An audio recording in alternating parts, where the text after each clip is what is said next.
What are my top 5 runners-up to Whiskey of the Year in 2024?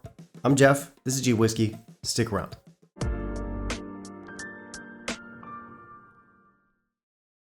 Okay, so runners-up to Whiskey of the Year. This is not the big one yet. This is not Whiskey of the Year. That'll be in my next video. But these are all whiskeys that I love this year and at some point were contenders for the position. Now, in order to be Whiskey of the Year or considered for Whiskey of the Year, I'm going to max out the price point at $100 US. And for that sub 100 US price point, you need to offer exceptional quality. I'm not too concerned with specs or anything like that. I'm just caring about the quality of the experience. These are all single malt scotches. They are all wide releases. So for the most part, they shouldn't be too difficult to find.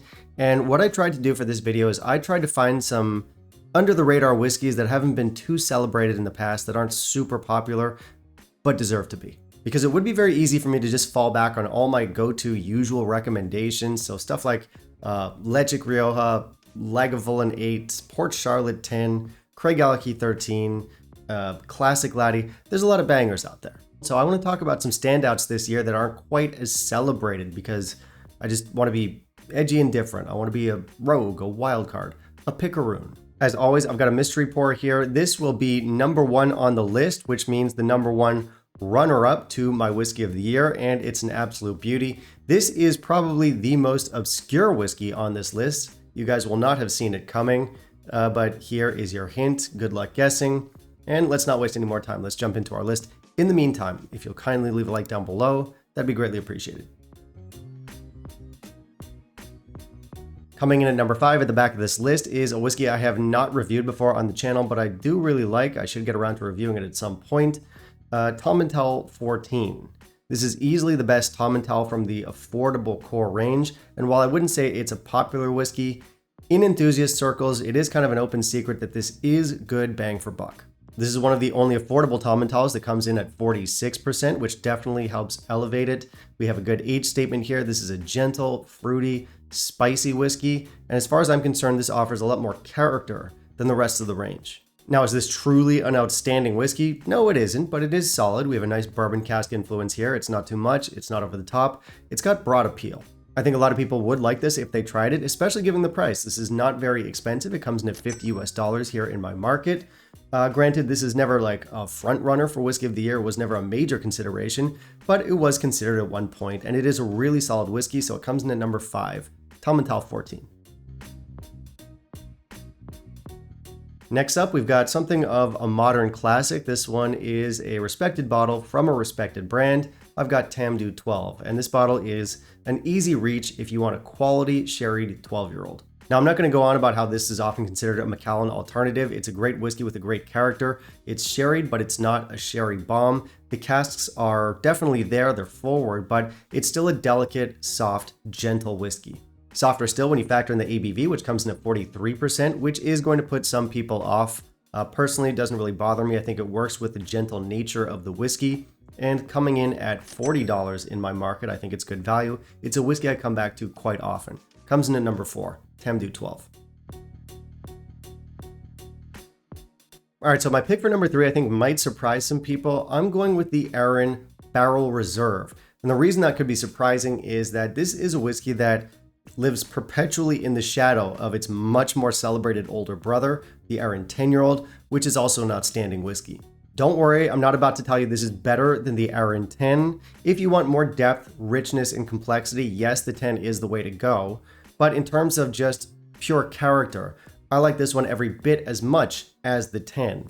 Where the 10 leans more on casks, this is a brighter, cleaner, fresher take on the Arran distillate. It is lighter too. This one comes in at 43%, where the 10 comes in at 46%. But yeah, this whiskey just gives a vibrancy that kind of reminds me of the Arrans of old. The previous labels, those were whiskeys that were a lot more raw and focused on the character and the distillate. This is kind of a throwback to those days, and I appreciate that. There might be some nostalgia at play here. That said, you don't have to have tried the old Arrans in order to appreciate this stuff. It's just a good whiskey, and in my market at $27 US, this is phenomenal value. I think this wipes the floor with pretty much anything else in that price range. So beautiful whiskey, and of course value for me does matter, especially when we're talking about Whiskey of the Year. So I had to put it at the number 3 spot, Arran Barrel Reserve. Okay, for number 2, I've got something that will definitely be less of a surprise. This is, I think, a whiskey that showed up on last year's list. I didn't check, I'm not sure. But either way, this is a whiskey that I've talked about multiple times on the channel before. I've loved it since the moment I tried it a couple years back. This one is Kingsbarns Dream to Dram. Now, unfortunately, Dream to Dram has been replaced. Not really discontinued. Well, yes, discontinued. It's been replaced with an older version of itself called Ducat. This happened last year in 2023. I've tried the Ducat. It is a nice whiskey, but unfortunately, I don't like it quite as much as Dream to Dram. And the reason is that I don't really want Dream to Dram to be older. I think it's everything a young whiskey should be. Much like the Arran I just mentioned, this is bright, fresh, zesty, vibrant, distillate-driven. The Arran, 43%. This one's a little bit higher at 46%. It is more expensive than the Arran, but that's fine because it's a better whiskey. This gives us beautiful barley and cereal notes and just a really characterful, gentle lowland style of whiskey. Can't recommend it enough, and I did want to recommend it one last time before it's completely gone, because where I live, this is still around on some store shelves. You can still pick it up. It's not expensive. It sells for around $40 US where I live, which is a phenomenal deal. So if you can still find it near you, definitely worth grabbing while you still can. It's number 2, Kingsbarns Dream to Dram. All right, so we made it to number 1. Once again, not my whiskey of the year, runner up to my whiskey of the year. This was a consideration, but it was almost not a consideration because this is not a standard wide release. I was concerned that this would not meet my criteria because first of all, it is a mystery malt. We don't know what distillery it's from. And secondly, I was worried about distribution. I wasn't sure if this had a wide enough distribution to include on a list like this. Because obviously I do want to recommend whiskeys that most people can get their hands on, but I looked into it and this is available where? It's Canada, UK, Europe, Australia. So it is a pretty wide release. And I just thought this would be a fun one to include because no one will have seen this one coming. This is That Boutique Whiskey Company 12-year-old Speyside release. Now, if you're worried that this is going to be an obscure one-off release that you'll never be able to get your hands on, don't. Yes, That Boutique Whiskey Company is an IB brand. That's where they specialize, but they do actually have a core range. This is part of that core range. This one, they put it out in batches. I think it's like 1,000 liters per batch or something like that. So smaller batches, but they do get re-released. 45.8%. Oloroso matured, fully natural. This is a beautiful, characterful, interesting whiskey. And it's also my mystery pour, which I just realized, but now I don't want to go back and shoot from the beginning of the segment. So what I'm drinking is That Boutique Whiskey Company Speyside 12-year-old. This is a sherried whiskey, but sherried in the way that I like it, which means it's not too cask dominated. The other flavors are given a chance to shine. This is a wonderful combination of fruits, spices, and nuts. And coming in at just $35 US in my market, it's a great deal. So yeah, this is a high quality, unpretentious, well-made sherried 12-year-old that I find delicious.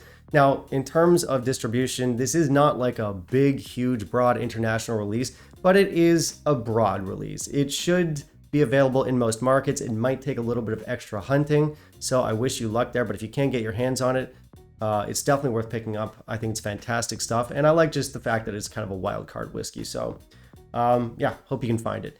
That Boutique Whiskey Company, Speyside 12-year-old.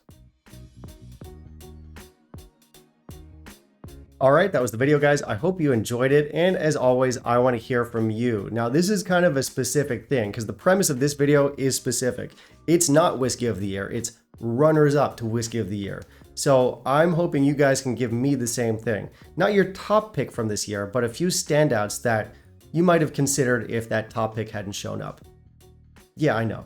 If you do have anything along those lines, let me know down below in the comments. I'm looking forward to reading them. And that brings us to the end of the video, guys. Thank you very much for watching. If you want to help support the channel, if you want to help keep me financially sustainable and independent, I've got both Patreon and PayPal linked down below. If you're already supporting, thank you very much. These are the patrons there. They're all stallions. I guess we'll see you in the next video. Bye, guys.